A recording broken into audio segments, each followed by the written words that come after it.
From the 22 News Plus studio,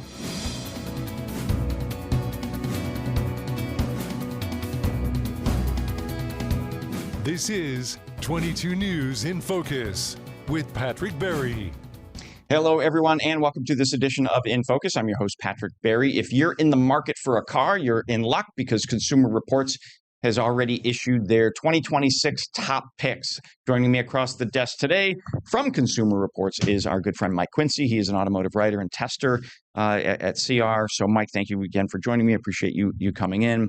Not too long ago, we've had a number of car conversations, which I absolutely love. You're the car guy. You're the expert. So does Consumer Reports come out with this annually, or do they come out with like twice a year? Because or do all cars sort of, is it still like every fall the new model year comes out, or do cars kind of change schedules? Wow, which question do I answer? I'm kidding. I know, I rambled there. What was the question? No, so yes, that traditionally new cars were usually issued in the fall. It was a big event. Right. Like I heard stories about the local car dealers would cover up their big windows in their showroom, so no one could see inside for the new cars, and it was a big reveal. And it usually was in the fall. Now we're finding that new cars are being released year round. Updates are being released year round. But at Consumer Reports, we basically do the calendar year of testing to then produce the next year's top picks. So what we're seeing for 2026 is a result of all of our testing. Well, not only from 2025, but in certain categories. If there hasn't been a car that has displaced one of our top picks, and that kind of carries over. So that brings up a very good point. So So at the start of each year, you guys, and I'm gonna hold it up for folks to see. At the start of each year, you guys produce this report. When do you get access to the newest model year? If the dealers and manufacturers are issuing them in September, October, November timeframe normally, when do you at CR get access to those vehicles to review them? Do you get them over the summer? Do you get months? We buy them year round. Oh, okay. So I mean, even in the spring of 2025, there were 2026 model year cars on sale. Okay. I know it's weird. It doesn't really make any sense about how, I'm pretty sure soon we're going to see 2027 models on sale. So we just buy them as soon as they become available. Usually we're first in line to the dealers to get the new redesigned model. We put miles on them, we test them, and we report on them. So it's kind of it's a continuous basis. I know we're gonna go through the list, right. but there's been a number of repeat winners for the 2026 Consumer Reports top picks. It's because whether it's a small car or a family sedan or a small SUV, there hasn't been ones that have usurped it. That's a good word, usurp. I love that word. So with the many different categories, trucks, midsize SUV, luxury SUV, whatever it might be, how many total vehicles do you guys review? It's got to be hundreds. We test about 50 vehicles a year. Okay. But tests that we've done a number of years ago are still valid because manufacturers don't redesign their cars every single year. Because oftentimes people will say, you retest every single car every single year. Right, absolutely not.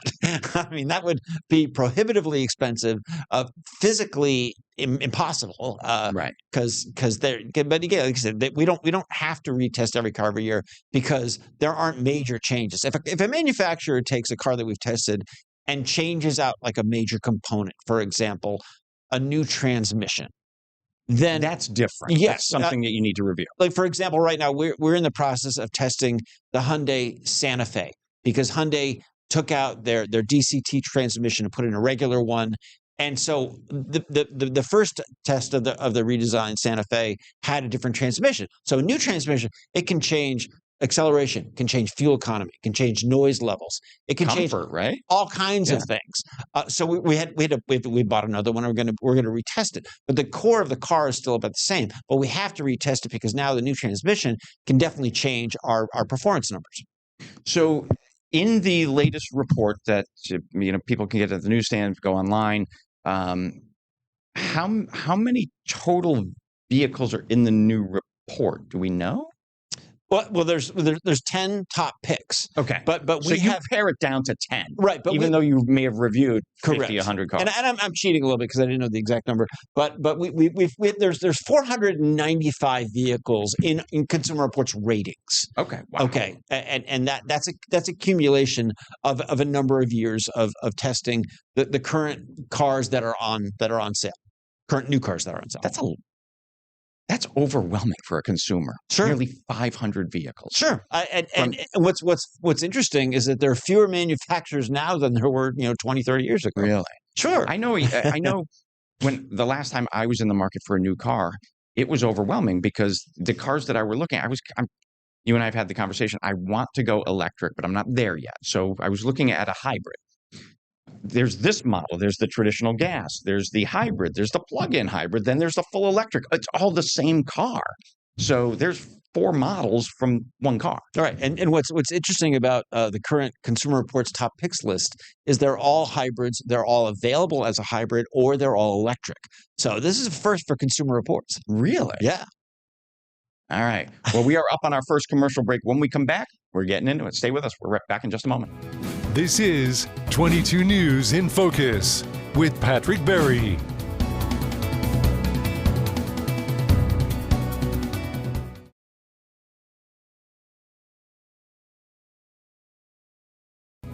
This is 22 News in Focus with Patrick Berry. Welcome back, everyone, to this edition of In Focus. Patrick Berry on this side of the desk, Mike Quincy from Consumer Reports on the other side, and we are talking about the annual Consumer Reports. It's called the best and the worst, but Mike and I today are talking about what's that? Top 10, right? Our top picks, yes. The top picks. Let's get into it, Mike. The first one up is in the small car category. Honda Civic. It's been around for decades. This should not be a surprise to anyone. Yeah, credit to Honda for not changing the names of their cars because you wonder why manufacturers establish something really awesome and then they say, well, we're going to call it this now, we're going to call it that, whatever. So yes, Honda Civic, an excellent car available in a sedan or a hatchback. The crown jewel of the Honda Civic line is the hybrid version. This scored really well in Consumer Reports tests, 44 miles per gallon overall. But it's not like this old school economy car where the ride is rough and it's noisy and stuff like that. This is a very civilized car. It has very athletic handling, very engaging steering. It's super comfortable. It's quiet. The Honda Civic hybrid is honestly one of the cars that I could just drive every single day and not think twice about it. I love this car. Really? Love it. So, and this to your point is one of those that is has multiple versions. It's got the gas, the hybrid, the electric, and so exactly. And actually, one of the persons I work with had recently bought a Civic Si, which is the sporty model, and you get a manual transmission, which speaks to me. Make a manual transmission? Barely, not many left. But what's great also about the Civic is that when you think about the average price of a new car is about $50,000, you can get into a Civic between $24,000 and $33,000. Great Honda reliability, but again, the hybrid model with that fuel economy is just tough to beat. Next item up for bids, to steal a famous line, the midsize car, the Toyota Camry. Again, shouldn't be a surprise to anyone. Exactly. 48 miles per gallon overall. All Camrys are hybrid. So no more V6, no more regular 4-cylinder. Every single model is a hybrid, but that's awesome because nobody does hybrids better than Toyota. And the thing, one of the great things about the Camry is a 620-mile cruising range. You and I have talked about, taking time, driving around the country. Well, at 48 miles a gallon. Fill up the tank, drive all freaking day and night and it's just regular gas, but you add to that not only great fuel economy but a comfortable cabin, quiet, easy to use controls, great Toyota reliability, tons of standard safety features, between $29,000 and $37,000. It's a little bit bigger than the Honda Civic, a little bit more a little quieter, a little bit more comfortable, but a great car. I would be honored to drive a Camry every day. Mike, let me ask you, the top two, obviously, it's just the categories that they're in. are these cars selling? I just as a casual driver on the roads, I see a lot more of the, I don't even know what you call it, like Crossovers. Yeah, crossovers. I call them like mini SUVs, but Right. they're called crossovers. Yes. Are the crossover is really taking off. Yes. I've had crossovers for years, or SUVs, because I like to sit a little higher. And virtually living in Massachusetts and New England, I'm always about all-wheel drive. Right. So, but in these midsize or smaller cars, are they selling well? Number one, and are they available in all-wheel drive for here in New England? The Camry is available with all-wheel drive. The Honda is front-wheel drive only. Okay. But with good tires, front-wheel drive actually can pull you out of a lot of heavy snow. So I'm a big fan. But sedans as a general category are not selling well.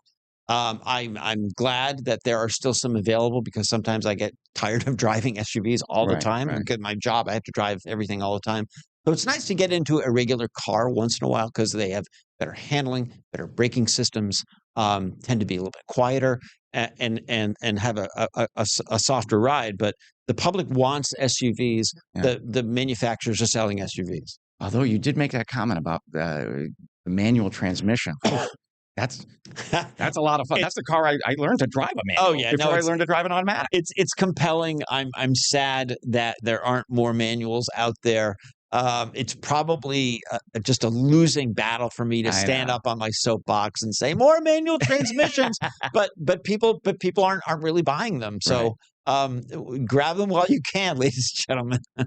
I should talk to a mechanic. Are manuals easy to repair? Are mechanics still knowledgeable on how to repair it? Now, manual transmissions are less complex than automatic transmissions. Oh, really? Yeah, definitely. All right, let's switch gears here. The subcompact SUV, the Subaru Crosstrek.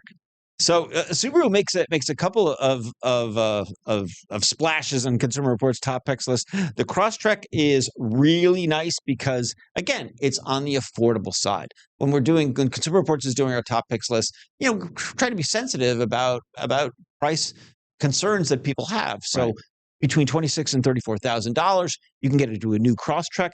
This has standard all-wheel drive. This has great Subaru. Don't all Subarus have all-wheel drive? Except the sports car. Oh, okay. That's rear-wheel drive. Kind of makes sense. Rear-wheel drive and manual transmission, by the way. So yeah, there's that'll make your head spin. Subaru, the car, New England, all-wheel drive, blah, blah, blah. But yes, you can get a rear-wheel drive sports car.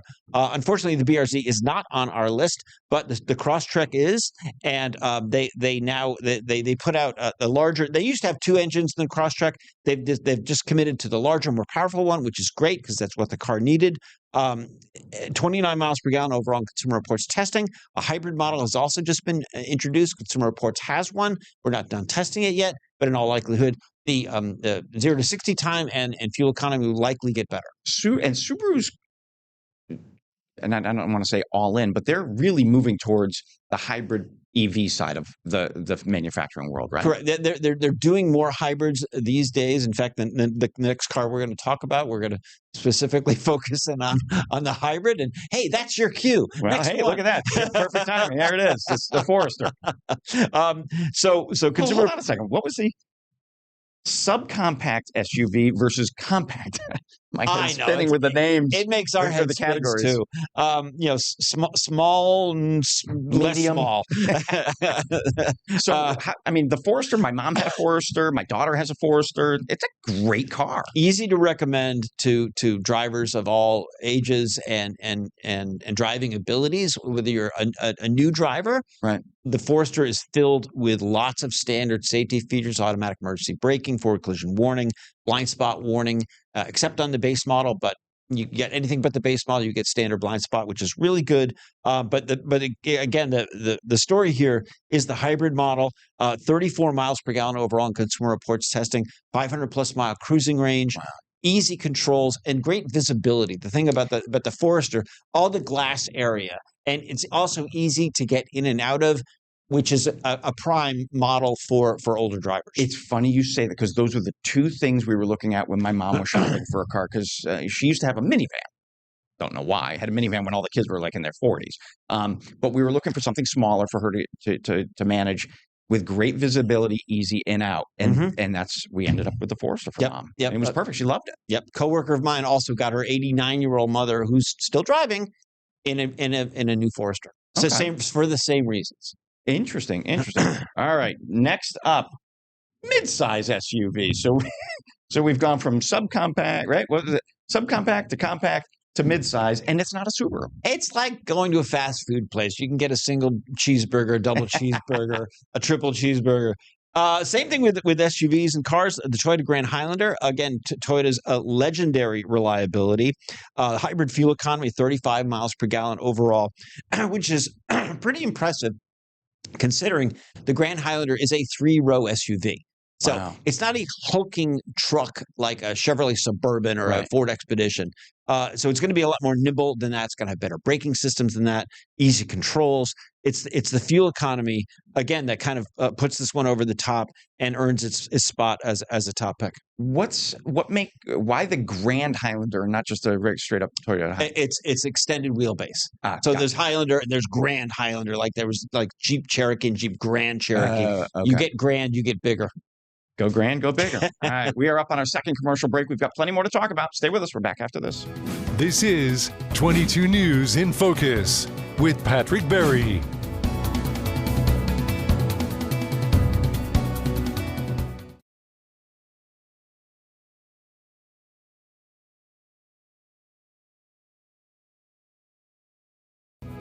This is 22 News in Focus with Patrick Berry.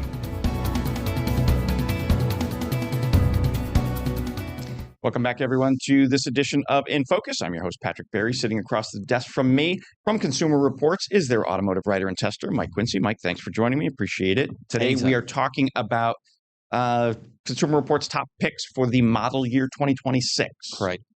And if I may, to be a top pick means that in our testing, you've really achieved the highest score within the category. You also have good scores in our surveys for reliability and owner satisfaction, and a high level of standard safety features. So really, we're talking about the top picks. These really are the best of the best. Okay. So when we left it, we were in the hold on, let me go to it. We were in the midsize SUV, the Toyota Grand Highlander. Let's now go luxury compact SUV. So this the Lexus NX basically has the basic foundation of the Toyota RAV4. Okay. And that's twice the price. And that's not a bad thing because it is a solid, reliable platform. What you're getting with the NX, you're getting a nicer interior. Right. Lots of soft touch materials, fine leather seating, or leatherette, I think it is these days. But really comfortable seats, quiet cabin, easy controls, 38 miles per gallon overall for the hybrid version of the NX, which I love.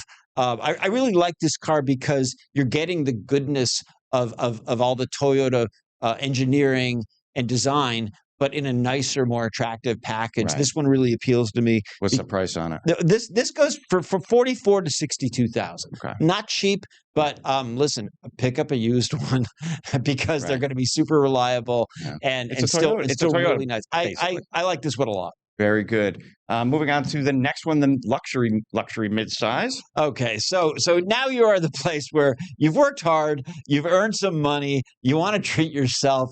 The X5 is a fantastic SUV. It is definitely pricey, $68,000 to $76,000. You can get the regular gas version, or the last X5 that Consumer Reports tested was the plug-in model, which gets you 39 miles of all-electric driving, and then it just kicks over to a regular gasoline-powered kind of hybrid model, which returns 21 miles per gallon overall, which isn't bad for this size of vehicle. But what you're getting with the X5 is kind of like the NX, a beautiful interior, a quiet interior, really good handling, terrific brakes, a satisfying drive. Unlike the Lexus, which is a Toyota brand, BMW only makes BMW. So is it a better made car? Oh, it's hard to say that. And actually, BMW also owns Mini Cooper. But they don't. It's not the same. It's not the same. It's not the same right. thing. Like the Lexus, this Lexus that Lexus is on the RAV4 frame. Correct. Right? Okay. So the X5, what you're getting is there's certain prestige, I suppose, if you're buying a BMW. you are getting a model that is backed up by decades of performance tuning. I mean, their old ad campaign was like the ultimate driving machine. Yeah. Now they've lost a little bit of that edge over the years, but still, the X5 in all of its glorious, luxurious goodness is a super satisfying model to drive. And again, it's something you might want to treat yourself. Perfect. We've got a couple of minutes left, and I think only a couple vehicles to look at. Small pickup, Ford Maverick. Ford Maverick. I didn't even. The Maverick is awesome because it's an affordable small pickup truck. 1970s Maverick was a sedan, wasn't it? No, and I think you're thinking the Ford Courier. Oh, okay. Anyway, that's a different thing. So the Ford Maverick we love because it also comes with a hybrid model, 37 miles per gallon overall in consumer reports. 37 miles to the gallon with a pickup? Yeah, it's a small pickup, but not everybody needs a huge pickup truck. Right. Its reliability has gotten better. The controls are super easy. The thing about the Maverick is there's usually just a waiting line for people trying to buy the Maverick. Really? The Maverick has been popular and has done well in consumer reports testing to the point where I don't think Ford can make enough of them. Really? So they're that popular? Yeah. I mean, check out the Ford Maverick. The funny thing about the Maverick is people's like, well, I want to buy an American car. The Maverick actually is made in Mexico. It doesn't matter, honestly, where it's made. Right. It's an excellent truck. All right. Moving on. Let's go to bigger, full size. So Ford F-150, for years, the F-150 suffered from below average reliability. But it's always been like the number one selling truck in America. Well, yeah, but that doesn't mean it's the most reliable. It just means a lot of people are buying. Well, Jeep. We talked about Jeep before. Everybody buys a Jeep and they're terrible. Right. So give Ford credit for looking at their warranty claims, looking at Consumer Reports reliability data, and they went and they improved its reliability. What's interesting about the F-150 is for the first time in a number of years, we finally have a full-size truck on Consumer Reports top picks list. Interesting. None of the big trucks were ever reliable enough to make the list. The F-150 has. We love the hybrid version. Get this, another 600-mile cruising range in this truck. It's quiet. It's comfortable. I love the F-150. If you need a big truck, I would definitely check out the F-150. All right. Last, I believe, in our list is the EV, the Tesla Y, Model Y. Just like Ford, Tesla has had some rocky moments of reliability. They have improved their reliability. They found their weak spots and they made them better. So listen, again, give the company credit for improving their product. The Model Y has about a 331-mile cruising range. If you're not doing crazy road trips like Patrick and Mike, then you'll be fine driving it around. The cool thing about the Model Y is that it really does handle like a sports car. It's got that typical EV all instant acceleration. It will just pin you to your seat if you nail the throttle. And it's really the best choice if you want to go full EV. Fantastic. Consumer Reports website again is? consumerreports.org. Check us out. .org. And you can check out the best and the worst, the top picks. If you're in the market for a vehicle or any of the other number of things that Consumer Reports reviews, check out their website. Mike, thanks. Good seeing you again. I'll talk about cars all day. And I will have you back. This is 22 News in Focus with Patrick Berry.